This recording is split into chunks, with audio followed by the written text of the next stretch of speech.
Hi, I'm Brigham Larson with Brigham Larson Pianos. I've had a lot of people that are piano people, piano enthusiasts like me, that have really fallen in love with this totally unique instrument. Where do I begin? Astin Weight, maybe I'll start there. Astin Weight is a Salt Lake company. They manufactured pianos from the ground up in Salt Lake City, Utah, which, as far as I know, is the only company that's ever done that in Salt Lake. They were in business from the 50s through the 90s, and one of them, Astin or Weight, I can't remember which one is still around, retired now. But their pianos are awesome. I've got just the utmost respect for these very experimental piano designers. They really brought a lot of new, very fresh ideas to piano design and building. And this piano is absolutely no exception. This was built in 1969, and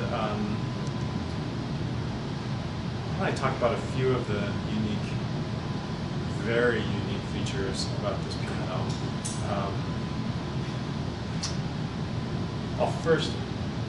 I'll first mention that it's a 5'10", and when I play it here in a couple minutes, you'll notice, hopefully it comes through on the video, that this piano does not sound like a 5'10". It truly sounds way bigger. I would say it's, you know, if someone would put a blindfold on me and just have me play this piano, I would guess that it's probably a 6'6", 6'10", something like that. It just well, I'll keep you in suspense. Okay, some of the unique features on this piano, you know, it doesn't really matter, so neither here nor there, but when it came in, it was yellow. And that was done at the factory. And I was intending to redo it, and I was thinking that it was somebody that redid it, like in their home. They were sick of, you know, whatever color it was, and so they just decided some weekend to paint it yellow. But when we actually got into it and started to refinish it, we noticed that the yellow was it extended to places that you can't get if you're just a weekend hobbyist. And there was also a very thick coat of primer on it. And our original intention was, and it was a very professionally done coat of primer. Our original intention was to redo it in like a black lacquer, kind of a satin sheen, something very classic and easy. But when we got through the primer, what we noticed was this incredible wood grain. It is gorgeous wood grain. And so we decided that we could not, in good conscience, go black lacquer on this one. We had to refinish it walnut. So I think it probably comes through in the video that this is an absolutely gorgeous piano. So let's get a shot of the legs. Legs are also, those were, like I said, yellow. I mean, as yellow as it gets. I don't know what they were smoking in 1969, although I have a guess, and why they would veneer it so beautifully if their intention was just to paint it yellow.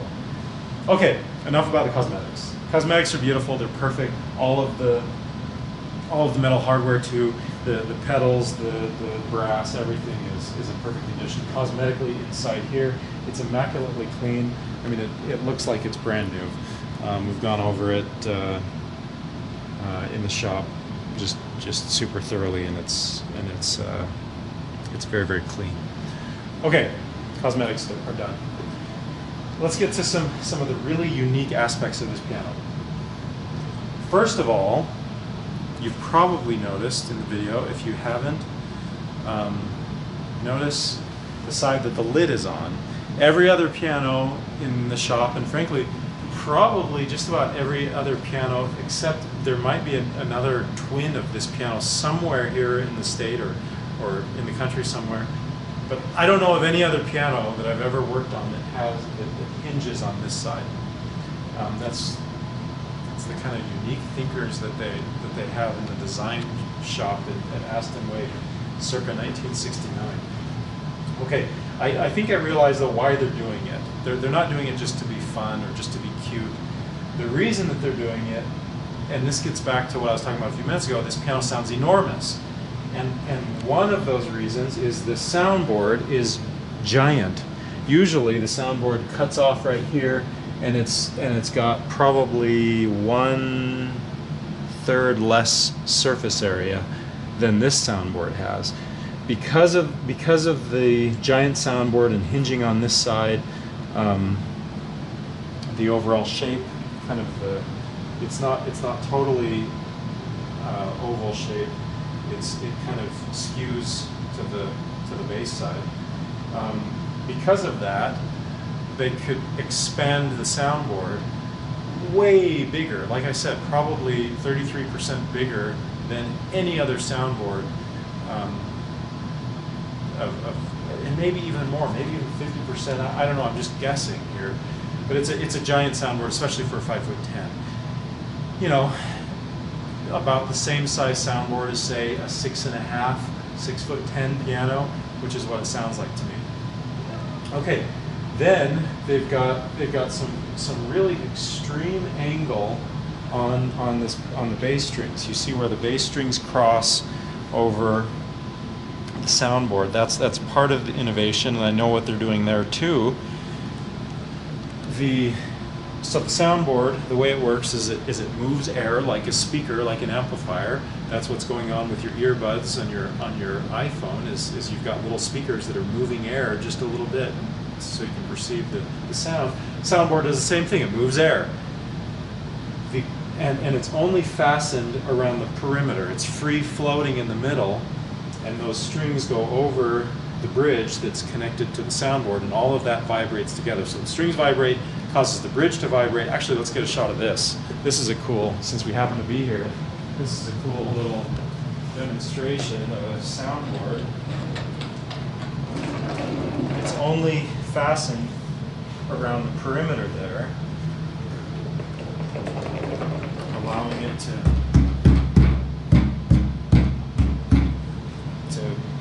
move air, have that big thump. And these bridges here, the strings go over these, and they put a little bit of downward pressure on the soundboard. Anyway, what I was trying to get at is the closer to the center of the soundboard the strings can be, the more energy, the more the soundboard's going to move. So the soundboard is actually slightly bowed. It's called a crown. And so towards the center, that's where the soundboard moves the most. And you can hear it. And as we get out to the edge there, if you've ever found a stud on a wall, you know what I'm talking about. If you've got your studs, 16 inches on center, as you're thumping on the drywall, you can hear it's a very hollow, big sound when you're directly in the middle of those studs. And the closer you get to the stud as you're banging on, if you're looking for a picture frame or something, the more the sound just is killed. So that's what I'm trying to say. The closer to the center, the more movement, the bigger the sound, and that's why they did that extreme angle in order to bring that bridge closer to the center, the bass bridge in particular. And then another part of that bridge is the shape of the bridge. If you look at any of these other bridges, well, okay, why don't we look at the Steinway here? This is a Steinway Grand, and of course Steinway. This is the kind of crazy thinkers that these and radical thinkers that these Astin Weight people are. What safer bet than to copy what Steinway has done? Steinway, great reputation, and have established a lot of very original patents early on in the 1800s and early 1900s. So it would make sense just to reverse engineer what Steinway's done. But now look again. Now that you've seen that bass bridge, that just has this very slight curve here. Now look at this bass bridge. It has that extreme curve. That is really a wild curve that I don't think I've ever seen on any other piano. And again, what they're trying to do, two things. They're trying to get closer to the center. The sooner they can get closer to the center of the soundboard, the better. And they're also, and this is actually something that has hit piano designers really only in the last 10 or 15 years. What people used to stress is they used to say, what's the length, the speaking length of A0? That's this lowest note. And the longer A0 was, I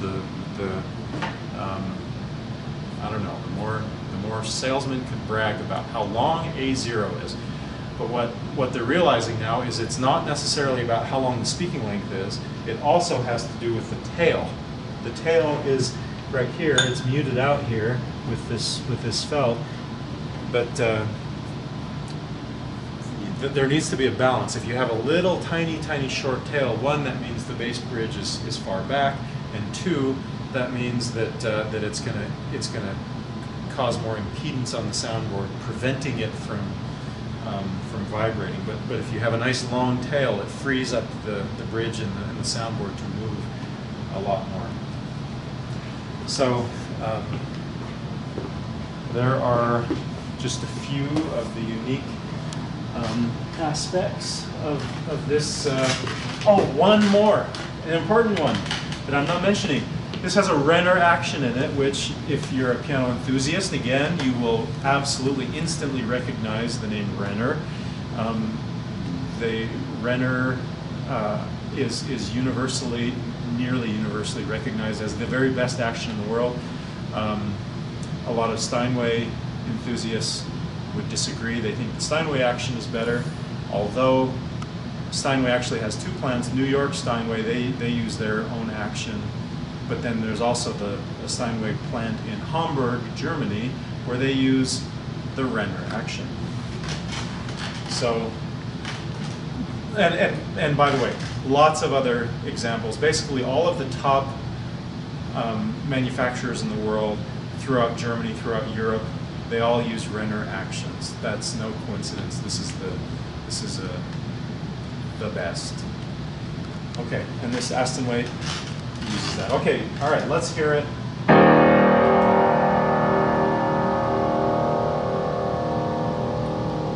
Not very much effort and lots of big booming power. And I think a big part of that is the soundboard that I'm talking about. It's not impeded by a short tail length, and then you've got the bridge as close to the center as the designers dare go.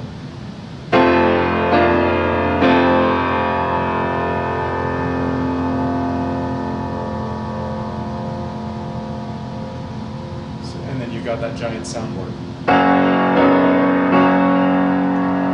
So what I was talking about a few minutes ago is like I said, if you put a blindfold on me and have me play this piano, I'd say, yeah, I'm getting so much power so effortlessly out of this piano. I would say 6'6", 6'10", maybe even 7 feet. That's a giant sound.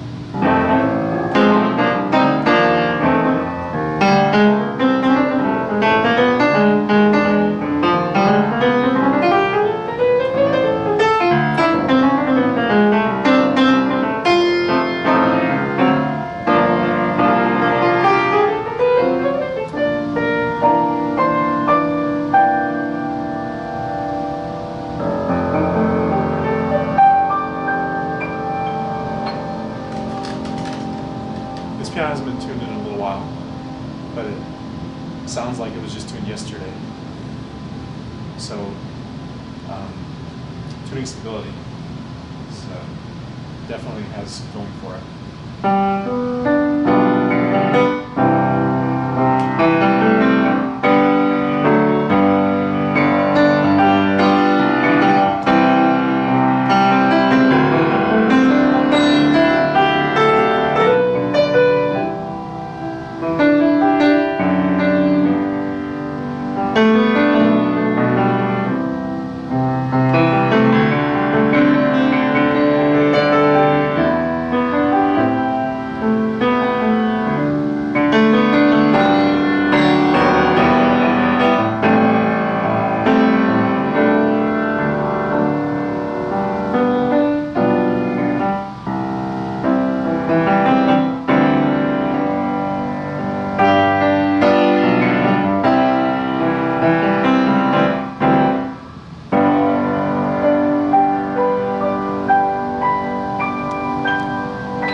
Astin Weight. I love it. Very out-of-the-box, unique thinking, and nicely done. If anybody here watching this video, if you know which one of these guys is still around, please forward this video to him, because I'd love for him to know that I admire his work.